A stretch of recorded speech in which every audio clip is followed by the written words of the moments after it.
Hello, and of our Lives channel. Today we're diving deep into the explosive revelations and heart-wrenching confessions that are about to rock Salem to its very core on Tuesday, October 7th. As shocking DNA results turn lives upside down and past traumas resurface in the most devastating ways imaginable. Brady's shocking discovery.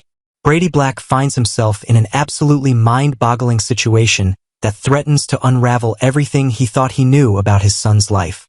After orchestrating a secret DNA test with the help of Police Commissioner Ray Fernandez, Brady was convinced beyond any shadow of doubt that the precious infant left at the firehouse, affectionately named Tesoro by his new guardians Leo and Javi, belonged to his son Tate and the manipulative Sophia Choi. The protective father had been quietly investigating behind the scenes, determined to uncover the truth about this baby who could potentially be his grandchild. But when Dr. Kayla Brady delivered the stunning test results, Brady's entire world came crashing down around him in the most unexpected way. The DNA analysis revealed something absolutely impossible to comprehend. Tate Black is definitively not the biological father of baby Tesoro. This revelation sends shockwaves through Brady's understanding of the entire situation, leaving him completely bewildered and grasping for answers in a sea of confusion. Everything pointed to Tesoro being Sophia's child, the baby she gave birth to following a YouTube tutorial before abandoning him at the firehouse in a safe haven surrender. Yet the scientific evidence paints an entirely different picture than the story everyone has been led to believe. Desperate for guidance and struggling to make sense of these earth-shattering results, Brady turns to Sarah Horton Kyriakis, confiding in her about the inexplicable DNA mystery. He explains the meticulous process of obtaining genetic samples from both Tate and the infant, only to discover they share no biological connection whatsoever. Brady's mind races with terrifying possibilities. Could his actual grandchild still be out there somewhere, hidden away while this baby takes its place? Or could there be an even more sinister explanation lurking beneath Sophia's carefully constructed web of deception? But Brady's concerns extend far beyond just this paternity puzzle. While he has Sarah's undivided attention, he broaches an equally disturbing subject that has been weighing heavily on his troubled mind: his daughter Rachel's increasingly alarming behavior patterns. Brady voices his growing fears that Rachel might be exhibiting signs of psychopathic tendencies, desperately seeking Sarah's professional medical perspective on how to address and manage such deeply troubling behavioral issues in his young daughter. The worried father faces not one but two overwhelming parental crises simultaneously, each threatening to tear his family apart in different devastating ways. JJ's agonizing soul-searching. Meanwhile, Detective JJ Devereaux finds himself spiraling into a profound professional and personal crisis following a catastrophic encounter with Theo Carver during Salem's recent power outage. The traumatic confrontation occurred when JJ spotted someone moving through the darkened town square during the mandatory curfew and immediately called out with authority, ordering the individual to stop and identify themselves. What JJ couldn't possibly have known in that terrifying moment was that the person he was aggressively confronting was Theo, the very same young man whose life JJ nearly destroyed years ago when he shot him during another tense police encounter. Theo's reaction to JJ's commanding voice was visceral and heartbreaking. He froze completely, overcome by a devastating PTSD-induced panic attack that transported him back to that horrific night when JJ's bullet tore through his chest. When JJ finally recognized Theo and immediately apologized profusely, Theo responded with justifiable fury and pain, demanding to know whether JJ's approach would have been any different if he had recognized him from the start. Theo accused JJ of making dangerous assumptions, of presuming he was up to no good, simply based on his appearance in the darkness. The confrontation escalated dramatically as Theo brought up the unthinkable trauma that forever changed his life, the shooting that nearly killed him simply because he didn't immediately drop what JJ perceived as a weapon. Theo's voice shook with emotion as he pointed out the terrifying parallel. JJ was once again allowing situations to escalate unnecessarily, his immediate instinct being confrontation rather than conversation or understanding. The young man explained that he was simply trying to retrieve Mayor Paulina Price's phone from City Hall, a completely innocent errand, but JJ never bothered to ask before assuming the worst. The exchange cut JJ to his very core, especially when Theo refused his apology and declined his offer of escort to City Hall. Theo's words pierced through JJ's defenses like knives, as he revealed his deep disappointment and sense of betrayal. He had believed JJ was his friend, yet JJ never consulted him before making the monumental decision to rejoin the police force. The same force he had quit years ago specifically because he didn't trust his own judgment as an officer. Theo challenged JJ pointedly. What had really changed? From tonight's disastrous encounter, it was painfully clear that JJ's judgment had not improved even slightly. Now JJ stands at a devastating crossroads, questioning everything about his decision to return to law enforcement. He seeks out Police Commissioner Jada Hunter, pouring out his heart about his crippling doubts and fears regarding his future in the department.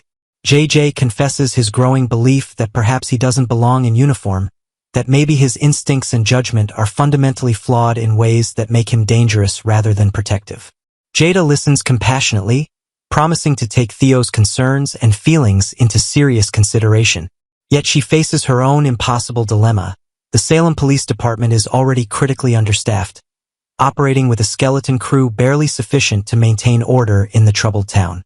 Can she really afford to lose another officer, even one whose presence causes such legitimate concern and pain? Sophia's dangerous game continues. Sophia Choi remains blissfully unaware that her elaborate tower of lies is beginning to crumble around her, with Brady's investigation inching closer to exposing her shocking deceptions. The manipulative teenager continues to fool Tate Black repeatedly, maintaining her facade with such practiced ease that it has become almost second nature to her. Sophia has elevated lying to an art form, spinning falsehoods with such conviction and skill that even those closest to her struggle to see through her carefully constructed illusions. Her web of deceit has already caused catastrophic consequences for multiple Salem families. Sophia deliberately lied to the social worker evaluating Chanel and Johnny DiMera's adoption application, sabotaging their dreams of becoming parents to her baby through calculated manipulation and false testimony. Now the DiMera couple finds themselves in absolute turmoil, desperately trying to clear Johnny's name from horrifying allegations that he sent sexually inappropriate text messages to Holly Jonas, his underage student. These accusations threaten not only their adoption prospects but Johnny's entire career and reputation, all stemming from Sophia's intricate schemes. While Sophia feels secure in her deceptions, confident that her secrets remain safely hidden, reality tells a different story. The DNA test results that Brady now possesses represent the first crack in her carefully constructed facade. Sarah Horton's sharp medical mind is already processing the implications of Brady's revelation, and alarm bells are beginning to ring in her head as she pieces together the puzzle. How could baby Tesoro not be a DNA match for Tate if Sophia has been adamantly claiming Tate is the father? The logical conclusion is becoming increasingly unavoidable. Sophia has been lying about the paternity all along. Holly's guilt and Ari's comfort. Holly Jonas continues to spiral in a vortex of guilt and self-recrimination following her terrifying near-death experience during the blackout. The troubled teenager's intoxicated state led to a catastrophic accident when she knocked over a lit candle, nearly causing a devastating fire that could have killed her. The trauma of that moment haunts Holly relentlessly, forcing her to confront the dangerous consequences of her choices and actions. In her anguished state, Holly fixates obsessively on Sophia's role in all the chaos consuming Salem, convinced that Sophia's baby drama lies at the root of everything wrong in her world. Her friend Ari Reyes steps in with compassionate support, attempting to calm Holly's frayed nerves and provide much-needed reassurance during this emotional crisis. Ari validates Holly's feelings, acknowledging that Sophia's manipulations and lies have indeed created ripple effects touching everyone around her. She helps Holly understand that her instincts about Sophia's schemes are completely justified, offering comfort in the knowledge that Holly isn't crazy or paranoid for suspecting the worst. As tensions continue escalating throughout Salem, these interconnected storylines threaten to explode in spectacular fashion, with secrets, lies, and past traumas colliding in ways that will forever change multiple families. October 7th promises to be a pivotal day of confessions, revelations, and life-altering decisions that will reshape the landscape of Salem for months to come. Part 2.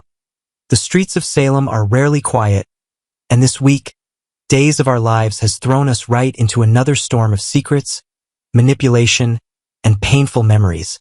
At the center of it all stands Theo Carver, Louis Tomeo, the once sweet young man whose bright future has dimmed under the weight of old trauma and mysterious influence. Since his dramatic return to town, Theo has struggled to rebuild his life, but his recent actions suggest something darker may be brewing. Could Tony DiMera, Theo Penglis, be pulling the strings? Or is this yet another twisted echo of the past involving Tony's devious brother, Andre DiMera? Let's take a closer look at how Theo's emotional turmoil, Tony's questionable guidance, and J.J. Devereaux's Matthew Ashford unexpected comeback might all be part of a dangerous plot simmering beneath the surface of Salem. Theo's return, a promising start with shadows behind it. When Theo returned to Salem, it was supposed to be a new beginning. Fans remember how deeply loved he was, especially by the Carver and DiMera families. But beneath his gentle exterior lies a man still battling the psychological scars of an old wound, one inflicted by none other than J.J. Devereaux years ago. Back then, the tragedy of J.J. accidentally shooting Theo left both men broken. Theo faced months of rehabilitation and emotional healing, while J.J. left the police force entirely, consumed by guilt. Against all odds, the two found a way to reconnect later in South Africa, forming a bond built on forgiveness and shared purpose. They even went into business together, turning tragedy into an unlikely friendship. But that friendship seems to be hanging by a thread now.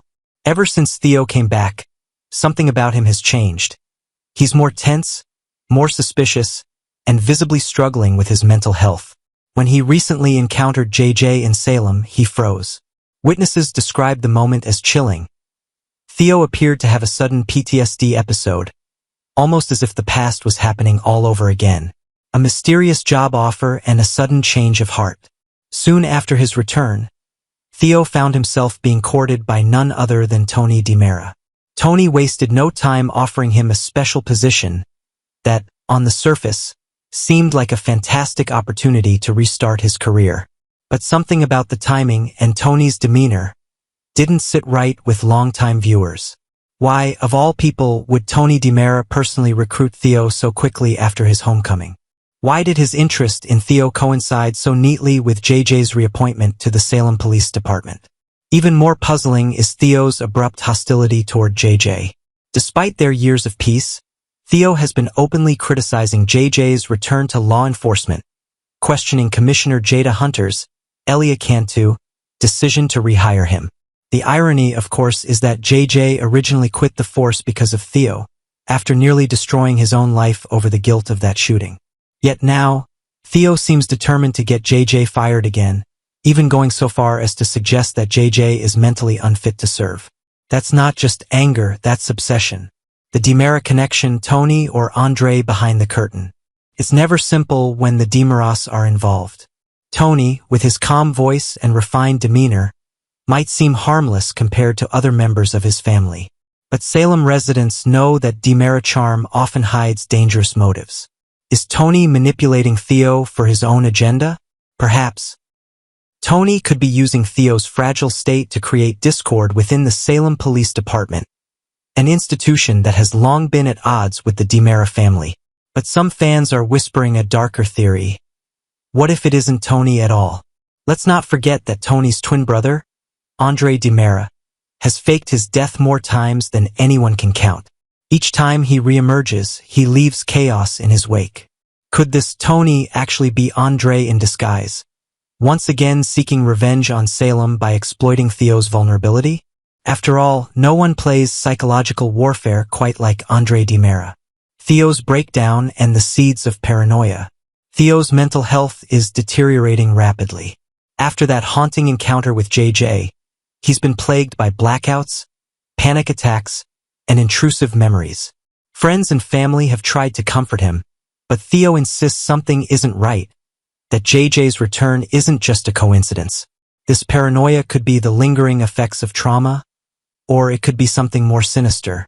Rumors in Salem suggest Theo might be under some kind of influence, perhaps manipulation, perhaps even medication tampering. And who would have both the resources and motivation to control Theo's mind? Adimera, of course. Tony has been seen meeting with Theo late at night, their conversations whispered and tense. Whatever Tony promised him, it seems to have reignited Theo's anger toward JJ. Could Tony be deliberately provoking Theo's PTSD to turn him into an unwitting pawn? If so, this could be one of the most heart-wrenching Dimera schemes in recent memory. One that pits two victims against each other for a larger, unseen purpose. The night that changed everything. Longtime viewers will remember that terrible night in Salem that changed both Theo and JJ forever. Theo, caught in the wrong place at the wrong time, was mistaken for a criminal. JJ, acting on faulty intel and emotional stress, pulled the trigger. That split second shattered lives and sent ripples through the entire town. For years, that night has haunted them both. Yet somehow they healed until now. The fact that Theo's current turmoil began just as Tony reappeared in his life can't be ignored. It's as if the ghosts of the past are being stirred up deliberately, for reasons no one fully understands yet. What's next for Theo and JJ? As tensions rise, fans are bracing for an explosive confrontation. Will Theo finally realize he's being manipulated before he does something he can't undo? Or will JJ's guilt resurface, driving him to make yet another sacrifice to protect Theo? There's also the looming question. What does Tony stand to gain from all this? If it's power he's after, tearing down the police department could be just the first step in a much larger Dimera scheme. Final thoughts. A storm is brewing in Salem. There's no denying it. Salem is once again on the edge of chaos. Theo's fragile mind, JJ's haunted conscience, and Tony's sly maneuvering form a dangerous triangle that could erupt at any moment. Whether it's Tony's manipulation or Andre's resurrection behind the curtain, one thing is certain. Theo Carver's battle is far from over. What started as a hopeful return could soon spiral into betrayal, revenge, and tragedy. And if Salem's history has taught us anything, it's this. When the Dimeras get involved, no one escapes unscathed.